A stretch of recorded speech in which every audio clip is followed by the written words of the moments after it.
ଗୋଡ଼ ଘଷିଲେ 500।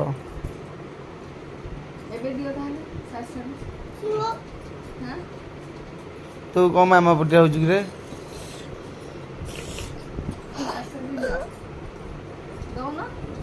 କ'ଣ ଗୋଡ଼ ଘଷି ସାରିବ କମ୍ପ୍ଲିଟ୍ 500।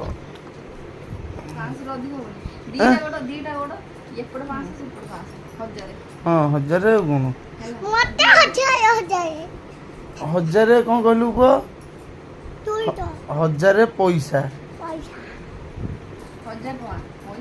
ଆଉ କ'ଣ ଗୋଟାଟେ ଭଲରେ ଯେତେ ଦେଖ ଯେମିତି IPL ଅଛି ଯିଏ ଏମିତି ଭଲ ଖେଳିଲେ ପଇସା ମିଳିବ, ଏମିତି ଭଲରେ ଗୋଡ଼ଟା ଘଷିଲେ ପଇସା ମିଳିବ।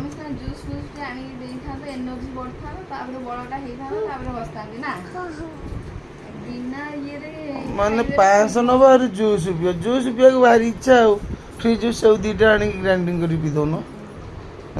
ଜୁସ୍ ପିଇବ